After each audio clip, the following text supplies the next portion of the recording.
Hey Happy Crew, HappiDaze here, and we're back after a little bit of an absence. We'll touch on that real quick. We're just going to go through some of my thoughts on the version 15 update, as well as the 11th anniversary that just came up. So, like I said, stay with me. We'll go through a bunch of different topics. We'll probably end these videos with a couple of poll videos from the last Kazuna that just passed, as well as the TM before that, just to give you guys some fun luck into how my polls have been going. So, just a quick update. I think last time we talked, basically, I had some family who had just moved in, so things were a little tough getting recording. And then not too long after that, I was having some dental issues, which made it really hard to record and not be in pain a lot. So I got that taken care of, which is great. And then last week, unfortunately, we had my grandmother pass away. So I've just had literally zero time in the last month to really do much of anything outside of just basically play the game. So apologies that there haven't been a bunch of videos out there for all the different events going on. Of course, I'll be back with a bunch of videos upcoming for the 11th anniversary and going forward. So yeah, with that being said, as you can see, we have the new UI here on the screen. Just want to talk about a couple different things. Some things I really like about the new UI. So I do like the ability to get to things is much cleaner. So if you remember before, you had all those different tabs in one screen, and it just really wasn't conducive to having additional modes going forward, right? So having the ability to go click on the Adventure tab here, have co-op, have treasure map, have Kazuna, have PKA, the events, and of course if you haven't done the story, that as well. In one tab is just a really powerful and helpful tool. So I'm like super excited that we're able to actually kind of make a way to have much more icons. So if they want to introduce more game modes in the future, they can do that. It's not going to be that much of a hindrance. And as part of that, before, you used to have all the Power Rumble stuff on there as well. That has since moved to its own tab over here, which again, I really like. You can easily see what you have in terms of, if you have any matches pending for the daily PvP matches. You can see the single boss fights, and then you have the grand party here. And then the last thing I just want to touch on here is the Assault Rumble, which is part of the new features to the game that they announced. So basically, you have a bunch of bosses. You'll be able to do a bunch of damage against these bosses, and then your highest damage gets recorded. You use that to get rank. You also level up with your alliance on that. So I am, of course, always more than happy to have more events where you can get your alliance in there, just because sometimes people might not be able to get the full top rewards themselves. But if you have 4 or 5 really dedicated alliance members, you can get a lot of top rewards pretty easily. Usually that's gems and LB mats and things like that to just make your grinding a little bit easier. So I do like the fact that they're introducing a couple different things as part of this update. The first being that Assault Rumble that we talked about. So just to get back on the UI stuff before we talk about some of the other version 15 updates that they have here. I do like the underway events here. Really easy, quick way to see what different stuff are pending, how much days are left on some of these. So it's just really nice to see the Chopperman missions at the top there. Get to them really quickly and see what's pending. So yeah, really like it. And then lastly, before you had to kind of go to the options screen to be able to get to a lot of this menu here. It's much easier to get here, link it with a bunch of different options, and get to your normal settings there. So I do like they had made it a little bit easier. Nothing really changed on the Gather Island too much, or any of the other tabs on the right hand side there. So yeah, and even the Chopperman missions themselves really haven't changed that UI. So overall, I do like the UI. Anything that makes it more simpler or gives the capability for scalability in the future in terms of new events, definitely love that. Definitely appreciate that. So yeah, that's a huge win. So that being said, let's talk about some of the other different events that are going to be coming up. So of course we have the 11th anniversary right around the corner. We don't know what units are going to be on there. I'm guessing there's almost 100% chance that you're going to see a new Luffy unit. I think that's pretty much a given. There's a couple different units that they can also introduce. Now, I am basically a manga mostly reader. I do watch the anime here and there, but usually I do kind of big bulk watches of the anime at a time. I don't really watch it every week. So basically, I don't want to give any spoilers of who I think it might be, but basically, I'm almost positive for sure there'll be a Luffy there. I'm almost positive there'll be a Kizaru there, and at least there'll be one other character. They could do, another Sugofest right after. It wouldn't be out of the ordinary for them to do another Sugofest for TM or Kazuna or some of those other end of month events that are there that have a bunch of other legends as well. But like I said, where they are in the anime right now, there's not much time left between now and when the anniversary is here. So I think kind of who we've seen in the anime so far is basically a limited pool of who you're going to see. I don't think they're going to go forward or skip to pull any additional characters in there that might come in a future anime episode. So again, trying to keep spoilers for you anime-only watchers. But yeah, there's a lot of absolutely crazy characters who are going to be coming up in both the Egghead arc as well as the next one. So yeah, really looking forward to that. That might not be until mid-year, maybe closer to the end of the year, maybe towards the global anniversary. We might get some of those really kind of crazy characters. So again, not spoiling anything, so I'm just going to kind of keep it there. But yeah, guarantee that we will see a Gear 5 Luffy without a doubt. So yeah, and most likely the unit will be broken, as most Luffys are that come out on the anniversary. So that kind of goes over expectations for the 11th anniversary. Currently, I have about 1277 gems, so not quite enough for a guaranteed, at least one guaranteed yet. But by the time anniversary rolls around, I'll probably have somewhere around 1350, something like that. I am planning on probably allocating maybe up to $300-400 to be able to maybe get another 1500 gems if I have to pull the characters, but that's where I'm kind of stopping. This is kind of the one Sugofest every year where I allow myself to spend. Typically, if you've been on this channel, you've heard me say many times that the only banner that I think is really worthwhile to pull on is typically the TM banner, because that will just really help your grinds on TM, help you get through the content much quicker. But outside of that, unless it's a broken PvP unit, I usually recommend not pulling. So for example, on the recent PKA that's currently going on, not pulling, not wasting my gems for that. I did pull on the Kazuna banner, even though it was a solo banner. I knew that I wouldn't have a bunch of time. So I did do some pulls on there, and as I mentioned, I pulled on the previous TM banner just because that's always you're almost guaranteed for 130 or 150 gems to be able to get at least one of the new characters, which will kind of really help up what you can do on TM. And typically for TM, luckily it's a game mode where usually if you have the friend captain, you don't need two of those units. So it just makes it a lot easier where, yeah, if you don't pull the debut legend for that TM, it's not the end of the world. And that was kind of the case that we had with the Shigi unit this time, or at the last TM, where because she would have a special that would kick off automatically when the stage begins if you had certain conditions applied. Then it just made it much easier, right? You could use her special on stage 2 and then go to stage 3 and have it trigger and not have to worry about having one as your captain. So as long as they keep doing that, like I said, I think it's fine to just stop on the third multi of TM banners, be happy. And like I said, otherwise I wouldn't pull unless it's a completely broken PvP character. So yeah, that's kind of what's been going on in terms of the Sugofest structures. Let's take a quick look at some of the other features of version 15. So tags is kind of the new big thing that they're introducing, right? So I haven't played many other gacha games outside of the One Piece, obviously One Piece Treasure Cruise, but One Piece Brownie Rush, Dokkan Battle, I play that as well as the old Naruto game that used to be there. I think it was Blazing Tales or something like that. So they all had something similar to a tag system, except for obviously OPTC itself. So the idea of having the tags is really exciting to me. Now, obviously, if you looked at the tags list, and I would recommend going to Toadski or Stump's video if you want a more in-depth talk about the tags list.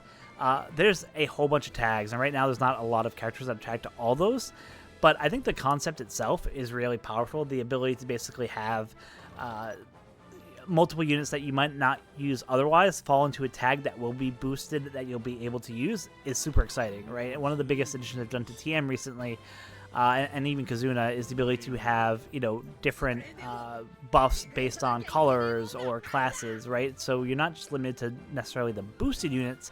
If you don't have the boosted units, you still have other ways to get older characters and be able to use them, right? Because it's no fun just pulling the character of the month and then they're dead after that, right? But the tag system really allows us to be able to control that and say, hey, you might never use this character before, but because now he might have a tag that fits for the content that's coming up, you might be able to pull him in and use that character, right? And that just gives more value to doing polls. So you're not just saying, okay, well, if I didn't get the latest characters of the month, then these polls are worthless, right? It kind of gives more incentive to pull those. So really excited to see what they do with the tag system. Obviously, we haven't seen any content really that utilizes it yet. So yeah, that is what it is. And going along with the tag system too, they also introduced the idea of the Super Tandem Boost, where basically, you know, if you have this new buff or new potential ability, basically if you have characters that have the same tag, you'll basically get a tag boost. So again, we haven't seen this in action. It's kind of a little, I don't want to say it's scummy, but it's kind of a little bit of a pain that it isn't leveraging the existing potential ability. It'll be a new potential ability, so unfortunately that means you won't be able to max out a bunch of these units day one, and you'll have to kind of keep pulling if you want to really get the crazy boosts. Again, we haven't seen any real examples yet of what that boost looks like, so it could be really good, could be really bad. We don't know. We'll have to see till we get some content that actually has that Super Tandem boost out there and see how it goes. Lastly, just to touch again on some other things on the developer letter they sent out, the kind of the summer update letter back on, I think it was the 18th of April, I want to say, kind of mid-April. So the kind of two things that kind of really caught my eye from there was they're talking about treasure map and kind of how to improve that. So I think they realized that, you know, treasure map can be kind of difficult, especially for newer players in some of the higher leagues. So they mentioned they're going to make it a little bit easier. We'll have to see what they mean by that, whether it's just making bosses have less HP or less gimmicks, and basically also at the same time boost up the limit break material that's there, right? I know if you're not a veteran player and you don't have a lot of tickets that you can use to kind of buy some level limit break materials from the shops, then it can be really hard to max characters if you get them. So I understand that they want to give people more opportunities to use their level limit break mats, and that's of course more than welcome to get over there. And of course, accessibility is always great, right? You don't want just whales or older players to be able to play content.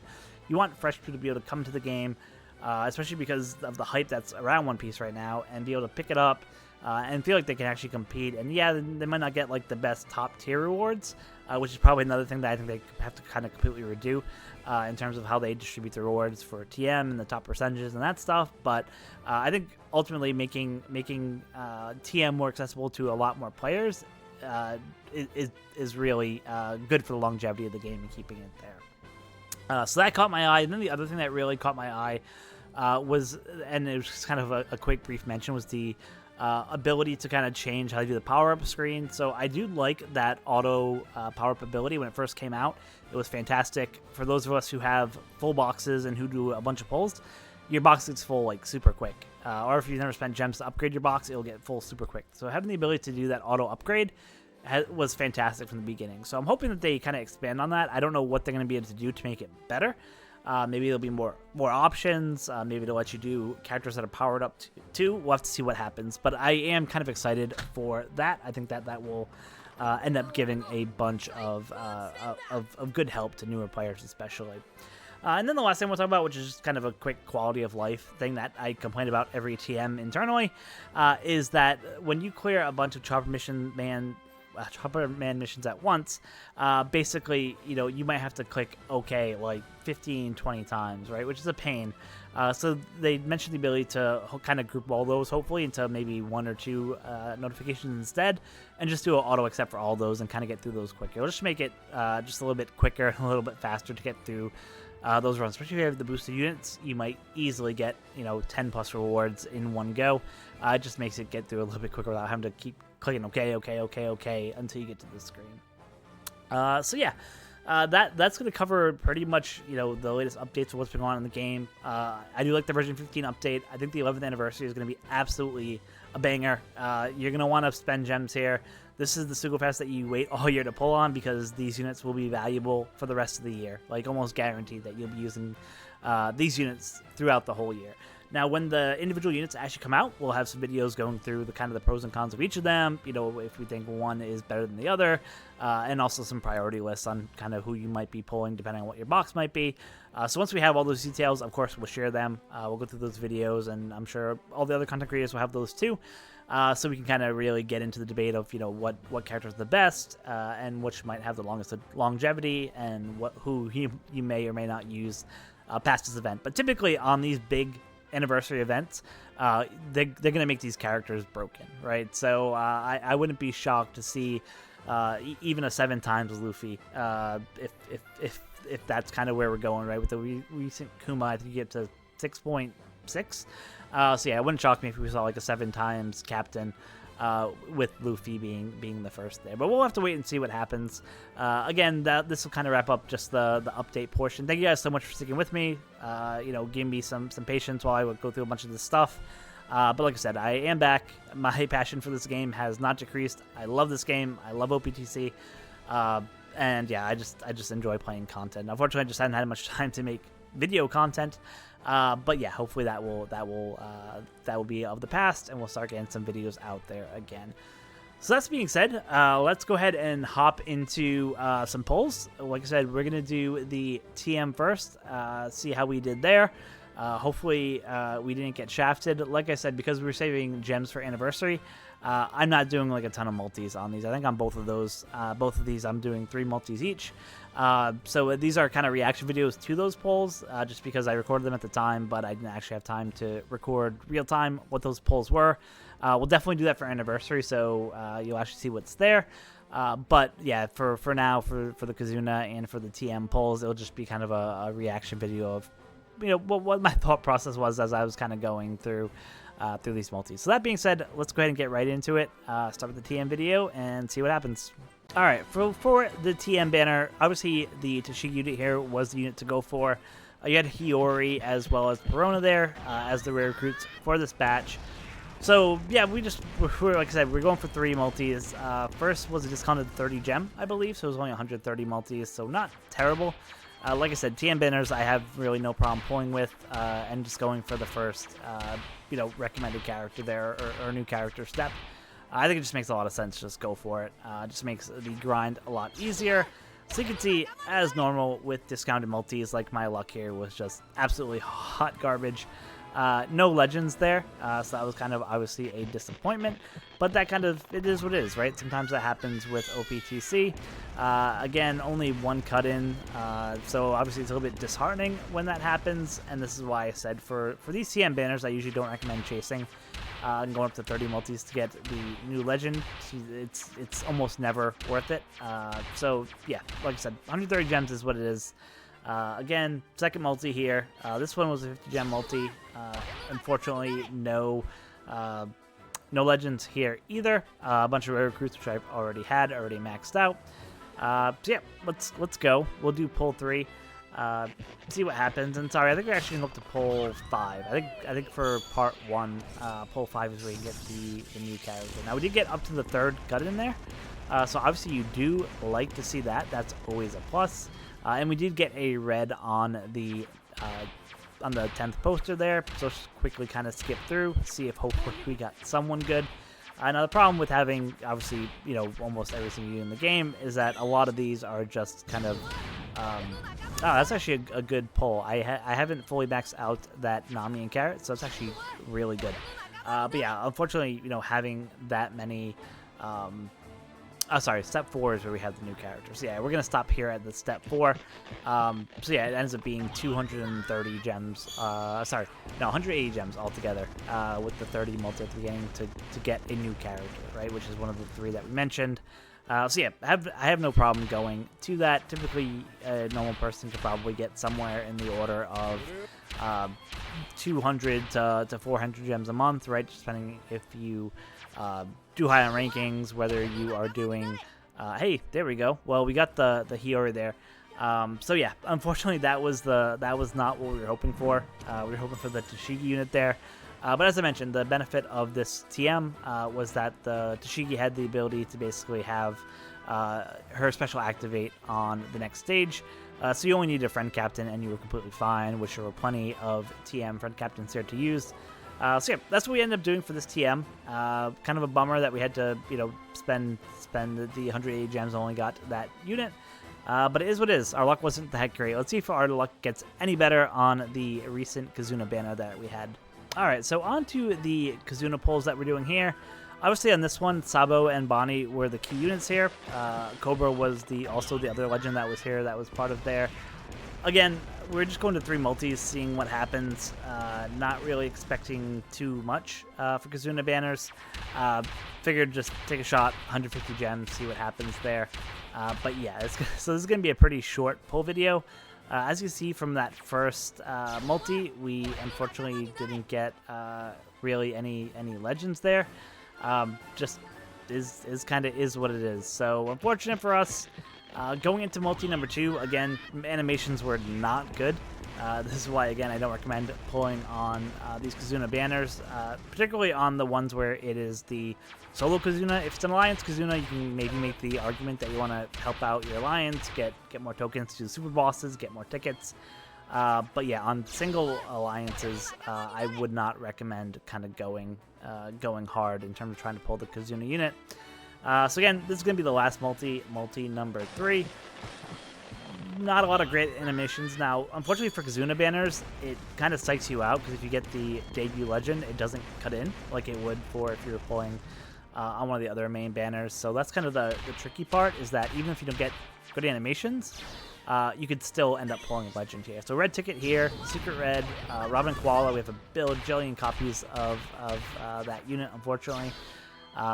Another red here, not extended, but we did pull the Sabo and the Bon unit here, which is fantastic. It just made it really easy to kind of grind in this Kazuna. Again, these Kazunas are a lot easier, and just Legend Chopper there to end it. But yeah, these Kazunas, the single Kazunas, the non-Pirate Alliance Kazunas, are much easier to get through the boxes. You only have to get through box 6, and then you can get all the skulls that you need to evolve. So, stop in there. No reason to go farther than that, just because, obviously, like I said, we're conserving gems for the anniversary. Just a quick note, this is your last chance to really buy gems before the anniversary comes out. So if you, I don't know why you would, but if you're planning on buying more than the 5 300 gem packs, then this might be your last chance to pick up a couple 300 on the upcoming banner, or the banner that's actually live when we go this with the end of the month PKA. So just a quick reminder, if you are looking to buy gems outside of those 5 300 packs for the 11th anniversary, your last chance to really buy that will probably be the current sale that's going on. So thank you guys so much for watching. As always, appreciate the love and support of all of you. Hope you guys are having an absolutely wonderful beginning of the year so far. Hopefully your anniversary is good. Wishing you all the luck for all your pulls. Keep on this channel for a lot of updates on the units as they come out. And as always, until next time, be kind to each other. Thanks.